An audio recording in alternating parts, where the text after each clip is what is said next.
Hey guys, welcome back into the video. So we got big news. So before we get into it, if you'll please hit that like button, comment down below, consider subscribing to the channel. Without further ado, let's get into it. So Embracer has announced their entering agreement with Square Enix to acquire Crystal Dynamics, Eidos Montreal, and Square Enix Montreal, and their respective IPs like Tomb Raider, Deus Ex, Thief Legacy, Kane, and more.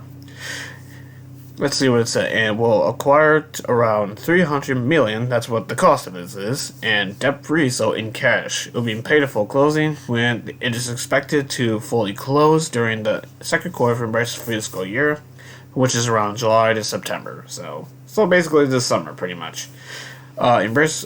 So here's what they had to say. We are thrilled to welcome these studios into Embracer Group. We recognize the IP, world-class creative talent, and track record of excellence have been demonstrated time and time again. Over the past decade, it's been a great pleasure meeting the leadership teams, discussing future plans for how they can realize their ambitions, become a great part of Embracer. Embracer is the best kept secret in gaming, a massive decentralized collection of entrepreneurs which we are thrilled to become part of today. It is a perfect fit for our ambitions, make high quality games with great people, sustainably, and grow our existing partnerships to their best versions ever. Embracer allows us to forge new partnerships across all media to maximize our franchise's potential and live our dreams of making extraordinary entertainment. I'm not going to read all of this because this is ridiculous. So, basically, I'm going to read a couple of paragraphs here. The portfolio of IP consists of iconic franchises appreciated by critics and players alike. For example, Tomb Raider and Deus Ex have sold respectively 88 million for Tomb Raider and 12 million for Deus Ex respectively. Embracer sees an opportunity to invest in these franchises as well as the additional acquired IP such as Legacy of Kane, Thief, and other original franchises. The acquisition also includes the continued sales operations of the studio's more than 50 back catalog games. Founded in 1992, Crystal Dynamics consists of almost 300 employees across California, Washington, and Texas. They are committed to creating narrative-focused AAA action-adventure games, and is led by a Scott almost 30-year veteran. Prior releases include Rise of the Tomb Raider, Legacy of Kane, Defiance. Crystal Dynamics is actively working on several projects, including the next mainline Tomb Raider. They're also helping out Microsoft with Perfect Dark. Now, we're moving on Eidos Montreal. They have almost 500 employees across Montreal, Canada, Sherbrooke, Canada, and Shanghai, China. The studio focuses on creating memorable AAA experiences, focusing on unique stories across the action-adventure and RPG genres. The studio is led by David and Fosse, who has 26 years of field experience. I apologize, I said his name wrong. Anyway, prior releases include Thief 4, Deus Ex Human Revolution, and Shadow of the Tomb Raider. The studio is working on a host of original projects, including new releases from beloved franchise and original IP. And finally, we have Square Enix Montreal, of almost 150 employees across Montreal and London. They're focused on building mobile games that players will come back to for years to come. It is led by Patrick Nod, who has 24 years of industry experience. The studio is uniquely talented for making mobile games based on console IPs such as Hitman, Tomb Raider, and Deus Ex. They will continue to develop and operate memorable mobile games based on AAA IP. And finally, to finish off, after closing this transaction, the U.S. will be Embracer's number one country by number of game developers, and Canada will be number two. And total post-pending closing, Embracer will have more than 14,000 employees, 10,000 engaged game developers, and 124 internal studios. Embracer's upcoming pipeline will include more than 230 games in development, and more than 30 of those are AAA. The acquisition will bring additional scale to Embracer's current AAA segment, and Embracer will have one of the largest pipelines of PC/console games across the industry across all genres.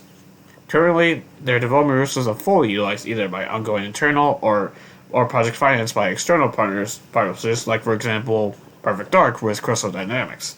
Embracer's team dedicated work for hire for external studios and plus also utilized across all territories. The lack of resources in the industry and demand for these services exceed our capacity. Through this, they will augment its development capabilities specifically within the AAA segment, which will provide opportunities to accelerate it. They also give a huge shout out that, there's an increasingly strong demand for high quality content, including AAA single player games. Yes, I completely agree with them there. We need more of those. Over the decade, we aim to continue working with leading platforms and license holders and to form deeper strategic relationship with the leading of companies in the future. Furthermore, synergies across Embracer's ecosystem benefit our people and companies. Our approach is that quality comes first. which is why we believe our decentralized operating model of empowering management teams while facilitating synergies positions Embracer for sustainable long-term success. Wow, so, what do I say about this news? I think it's like good news, because now that the IPs will actually remain multi-platform, and we get them, and they get away from Square Enix, who has basically kind of been, disappointed with every single release, pretty much, especially recently. Like Guardians of the Galaxy, that's a great game, but Square Enix is like, no, that game disappointed us, so, and Game Pass, it going to Game Pass recently, that helped out a lot. If you watch me on my Twitch channel, I actually streamed that game a while back, and it is phenomenal. Love that game. Check it out. Like, I highly recommend it. Purely.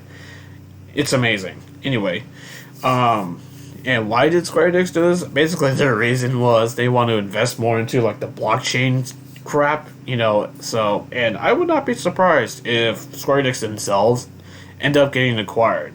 I think the two most likeliest candidates is, Sony or Tencent, to be honest with you. So, I would not be shocked by that. So, if you really think about it, them selling off most of the Western studio, kind of makes it easier for them to be a better, it cuts down on their death. It would probably make them an easier target for an acquisition for the rest of the company as a whole. When, like I said, whether it's Sony or Tencent. So, all in all, I say this is good news for those who love the IPs. So, maybe the IPs will actually turn out better in the end.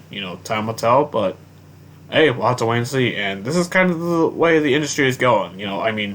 Like we all know, WB's been trying to sell their IPs and all that, sell their studios for a while, but that hasn't happened. So, mainly because it wouldn't come with the IPs, but with that out of the way, so what do you think of this news? Let me know in the comment section below. And if you like this video, hit the like button down below and comment down below, and consider subscribing to the channel on the way out. It really helps out the channel, and I'll see you on the next video. Until then, see you later.